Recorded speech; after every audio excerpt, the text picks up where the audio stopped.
नमस्कार मित्रांनो, रवींद्रनाथ टागोरांचं प्रसिद्ध गीत आहे. आपल्यापैकी अनेकांनी नेताजी सुभाषचंद्र बोस, श्याम बेनेगल यांच्या चित्रपटात ते ऐकलं असेल, इतरही ते ऐकलं असेल. मी खरं तुम्हाला तर गाऊन दाखवणार होतो, पण माझा आवाजही चांगला नाही आहे आणि बंगाली भाषाही जमत नाही आणि त्यामुळे त्याचे फक्त सुरुवातीचे बोल ऐकवतोय.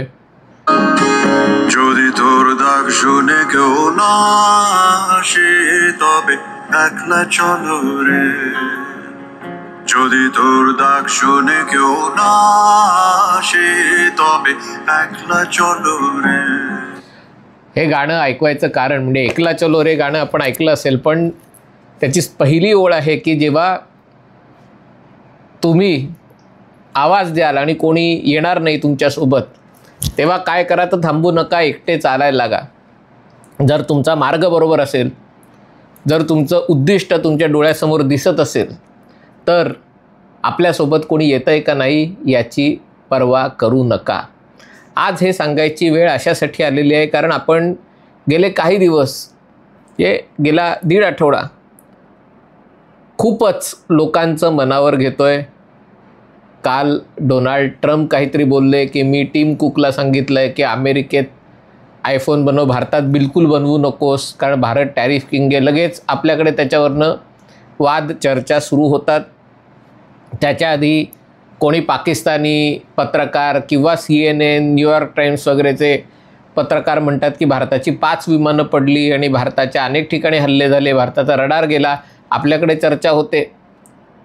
आणि ही जी सवय आहे आपल्याला, म्हणजे व्हॅलिडेशन कोणाकडनं तरी करून घ्यायची, कारण स्वतःचा स्वतःवर विश्वास नाही आणि त्यामुळे कोणतरी गोऱ्या लोकांनी काहीतरी आपल्याला सर्टिफिकेट दिलं की आपण खुश होतो. आपल्या देशाबद्दल आपण चांगलं बोललो तर लोकांना किंमत नसते, पण कोणी एखादा गोरा माणूस आपल्या देशाबद्दल काही चांगलं बोलला की लगेच आपला ऊर भरून येतो की बघा माझा देश किती महान आहे. म्हणजे माझा देश महान आहे हे कोणीतरी तिराहिताने आपल्याला सांगितलं तर आपल्याला कळतं. आणि ही सवय आता आपल्याला बदलायला पाहिजे. आताच म्हणजे एक नितीन गोखले यांचा एक लेख का व्हिडिओ त्याबद्दल वाचत असताना ही गोष्ट मला प्रकर्षाने जाणवली. नितीन गोखलेंच्या याच्यामध्ये म्हटलं होतं की या युद्धामध्ये असा एकही देश नाही, एकही महासत्ता नाही आहे की जो भारताच्या बाजूने ठामपणे उभा राहिला. ना अमेरिका उभा राहिला, ते तर आपण बघतोय, ना रशिया उभा राहिला.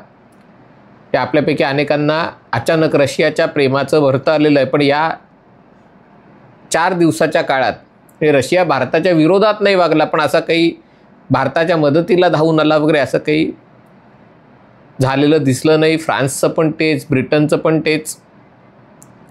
हे जे सगळे जागतिक महासत्ता आहेत, जे सुरक्षा परिषदेचे व्हेटो असलेले, नकाराधिकार असलेले देश आहेत, त्यांच्यापैकी असतील किंवा क्वाड गटाचे, याच्यामध्ये ऑस्ट्रेलिया आहे, पुन्हा क्वाडमध्ये जपान आहे, अमेरिका आहे. याचं कारण म्हणजे नितीन गोखलेंनी म्हटलं आहे की जेव्हा तुम्ही प्रगती करत असता तेव्हा तुमच्या मित्रांनाही असूया निर्माण होते. आणि ही गोष्ट खरी आहे. म्हणजे 3 इडियट्समध्ये आपल्याला तो एक संवाद आठवतो आहे की तुमचा मित्र नापास झाला तर तुम्हाला वाईट वाटतं, पण तुम्हाला कमी मार्क मिळाले आणि मित्र पास झाला तर आणखीन वाईट वाटतं. भारताने जे काही केलं आहे ते काही आपल्याला छाती पिटून सांगायची गरज नाही आहे कोणाला, किंवा कोणाकडनं व्हॅलिडेशन मिळवायची गरज नाही. कारण आपल्याला वाटतं की आपण ज्या काही गोष्टी गेले 7-8 दिवस आपले वायुसेनेचे, लष्कराचे जे DGMO पत्रकार परिषदेत सांगतायत, त्याचे पुरावे दाखवत आहेत, फोटो दाखवत आहेत, व्हिडिओ दाखवत आहेत, त्याची दखल फारशी का घेतली जात नाही आहे. हे आजही तुम्ही जेव्हा New York times, guardian, Washington post वगैरे वगैरे, किंवा अगदी आपले काँग्रेस आणि इतर पक्षांचेही काही लोक, म्हणजे या सगळ्यांना या आंतरराष्ट्रीय माध्यमांची एवढी का आहे तर याचं उत्तर जसंही म्हटलं की आपल्यावर जे परकीयांचं राज्य होतं त्याच्यातनं आपल्या मनात जो गुलामगिरीची एक भावना आहे ती अजूनही पूर्णपणे गेलेली नाही. आपल्या देशात जे बनतं ते कायम सेकंड ग्रेड आणि जे फर्स्ट क्लास सगळं म्हणजे टॉप क्वालिटीचं सगळं असतं ते परदेशात बनतं. आपल्याला आठवत असेल आमच्या लहानपणाच्या काळात जे लोक हे खास करून जे एअर इंडियामध्ये वगैरे कामाला असायचे असे लोक, त्यांना फुकट तिकीटं मिळायची म्हणून ते परदेशात जाऊन यायचे आणि ते परदेशात जाऊन आले की काहीतरी त्याच्यामध्ये फेस पावडर, कॅमेचे साबण, कोणी नेपाळला गेलं तर तिकडे ते बॅटरी लाईट म्हणजे या अशा गोष्टी आणायचे आणि ते विकत घ्यायला लोकांची झुंबड उडायची, कारण त्यांना खात्री असायची की भारतात बनलेल्या गोष्टी चांगल्या नसणारच. आता परिस्थिती बरीच बदलली आहे, पण अजूनही संरक्षण क्षेत्राच्या बाबतीत थोडीशी अशी आहे. हे मी अशासाठी म्हणतोय कारण गेले 2-3 दिवस आपण बघताय संरक्षण क्षेत्रातल्या कंपन्या आहेत शेअर बाजारातल्या, सगळ्यांचे भाव दणादण वाढत आहेत. मग ते हिंदुस्तान एरोनॉटिक्स असेल, बेल असेल, भारत इलेक्ट्रॉनिक्स लिमिटेड असेल, बाबा कल्याणींची भारत फोर्ज असेल, किंवा मग छोट्या मोठ्या कंपन्या, मी नावं सगळ्यांची घेत नाही, पण यांचे भाव मोठ्या प्रमाणावर वाढत आहेत. याचं कारण असं आहे की कोणी भारताचे दावे मान्य करोत अथवा न करोत, भारतीय संरक्षण साहित्याने ज्या काही गोष्टी गेल्या आठवडाभरात केलेत त्याच्यावरनं त्याची दखल घेतली गेलेली आहे. आणि कधीकधी जसे म्हटलं की दखल घेतली गेली नाही तरी तुमच्या मालाला मागणी आहे का, तुम्हाला जगात विचारणा होते का, ही गोष्ट पुरेशी असते. मी तुम्हाला उदाहरण दिलं होतं 2-3 दिवसापूर्वी की 1956च्या युद्धानंतर म्हणजे सुएझ कालव्यावरनं इस्रायल आणि अरब देशांमध्ये, आणि त्याला इस्रायलच्या बाजूने फ्रान्स आणि ब्रिटन त्याच्या बाजूने होते, हे युद्ध झालं होतं. त्याच्यात निर्णायकरित्या इस्रायल वरचढ ठरलं होतं, पण शेवटी इस्रायलला 22 अरब देश विरोध करत होते. या सगळ्यांना उरावर घ्यायच्याऐवजी आपला मुद्दा आपण पटवून दिला की आपण रडार अंडर द रडार राहिलं तरी काही बिघडत नाही, आणि त्यामुळे इस्रायलची जहाजं तांबड्या समुद्रातनं प्रवास करत होती, त्याच्यावर झेंडा लावत नव्हते आणि इजिप्त त्यांना जाऊन देत होता. पण इजिप्त अरब जगात अशी प्रौढी मिरवत होता की आम्ही इस्रायलचं एकही जहाज तांबड्या समुद्रातनं जाऊन देत नाही. आणि इस्रायलचं म्हणणं होतं की ठीक आहे, तुम्हाला तसं वाटतं ना, वाटू दे. 1973च्या युद्धानंतर आपण इस्रायलचा पराभव केला म्हणून इजिप्तनी अख्खं एक 6 ऑक्टोबर सिटी म्हणून बांधले. मी जेव्हा कैरोला गेलो होतो तेव्हा मी चाट पडलो, कारण मला तर इतिहास माहिती होता की 73च्या युद्धात इस्रायलने सुएझ कालव्यापर्यंत आक्रमण केलं होतं आणि तरी इजिप्त जिंकला कसा. इजिप्तनी काही म्हणजे वेगवान हालचाली करून इस्रायलला अडचणीत आणलं होतं, पण त्यांना जर समजायचं असेल की ते जिंकले तर जिंकू दे. अशा गोष्टींचा आपण बाऊ करायला जाऊ नये. आपली ताकद आपल्याला माहिती असायला पाहिजे. आज भारताचा ज्या वेगाने उदय होतोय आर्थिक क्षेत्रात आणि संरक्षण क्षेत्रात, तो उदय अनेकांना बघवत नाही आहे. याचं कारण भारताचा उदय होईल तेव्हा आपल्या मालाला मागणी वाढेल अशी अनेकांना अपेक्षा होती, पण उद्या भारत आपल्याला निर्यात करायला लागला तर काय, ही चिंता आता आहे. आणि त्यामुळे त्याच्याबद्दल या सगळ्या गोष्टी खाली खेचायचा प्रयत्न सुरू झालेला आहे. याच्यात काही मित्रदेशही आहेत, शत्रू देशांची तर गोष्टच करायला नको.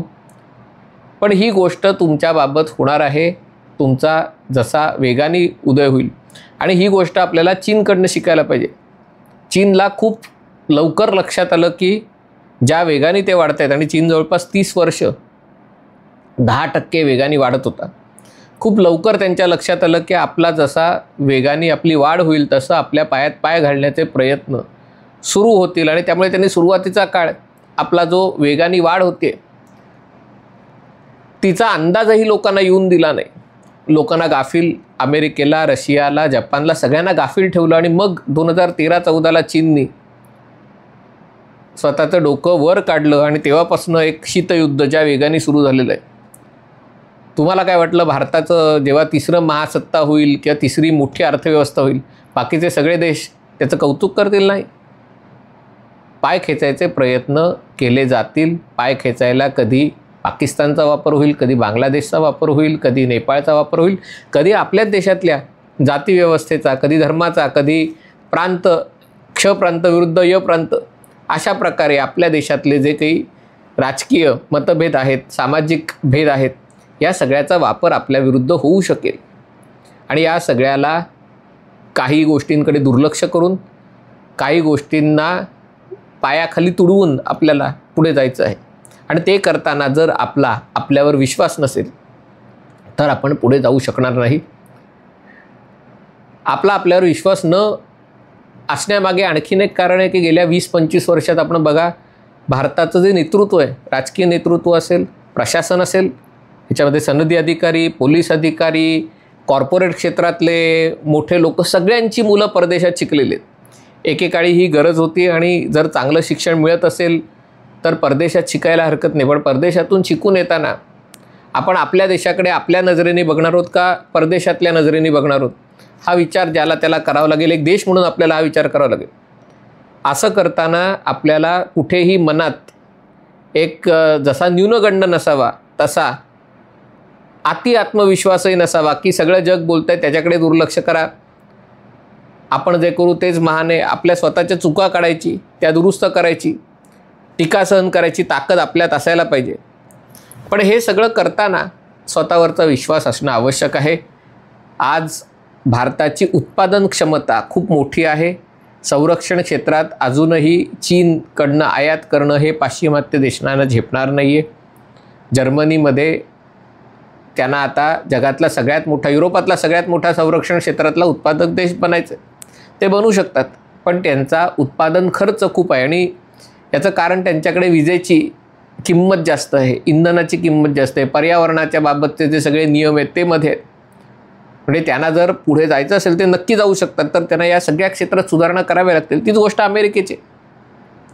डोनाल्ड ट्रम्प काय बोलले, त्यांचा मतदारसंघ आहे, त्यांचा मतदारसंघ श्रमिकांचा आहे, कामगारांचा आहे, त्यांना खुश करणं हे त्यांचं कर्तव्य आहे. आणि म्हणून त्यांनी टिम कुकला उद्देशून सांगितलं की भारतात बनवू नका, अमेरिकेत बनवा, कारण त्यांचा रोग त्यांच्या मतदारांकडे. पण लक्षात घ्या, अमेरिकन लोकांकडे मोबाईल बनवायची कौशल्यच नाहीत. भारतही मोबाईल बनवत नाही. जरी भारत जगातला दुसरा सगळ्यात मोठा मोबाईल उत्पादक देश असला, आपण आत्तापर्यंत मुख्यतः असेंब्ली करतो. लक्षात घ्या, चार्जर बनवतो, मोबाईलचा खोका आणि आतल्या गोष्टी, कदाचित इयरफोन बनवतो, त्याची प्लॅस्टिकची बॉडी आणि या सगळ्या गोष्टी बनवतो. पण अजून जे क्रिटिकल कॉम्पोनंट आहेत, सेमीकंडक्टर चिप असेल, स्क्रीन असेल, कदाचित कॅमेरा असेल, या गोष्टी आपल्याकडे आयात होतात. ठीक आहे, देर आहे दुरुस्त आहे, आपण आणखीन पुढच्या 4-5 वर्षात या गोष्टी साध्य करू शकू.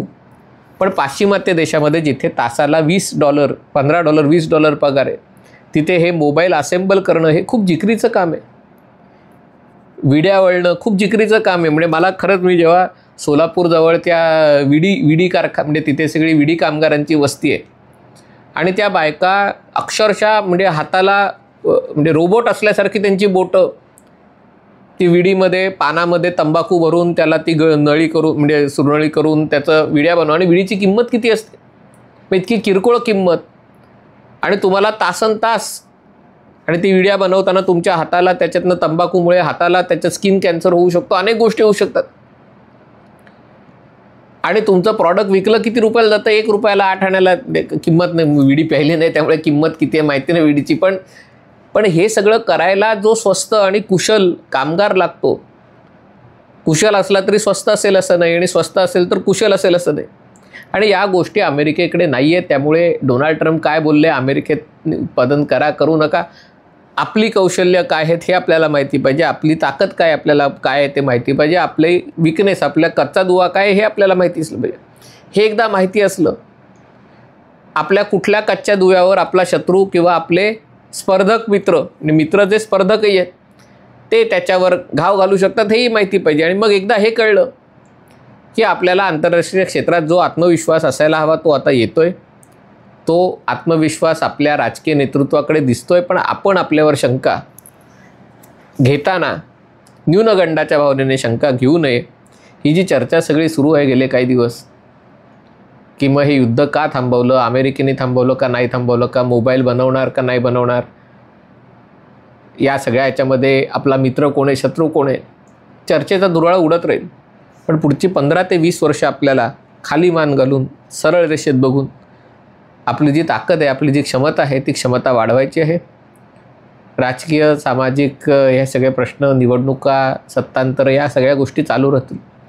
पण जर आपण या सरळ रेषेकडे बघून चालत राहिलो, घोडा जसं झापड बांधून सरळ चालत राहतो तशा प्रकारे चालत राहिलो, तर भारत ही महासत्ता होण्यापासून कोणीही भारताला अडवू शकत नाही आहेत. अडथळे आहेत.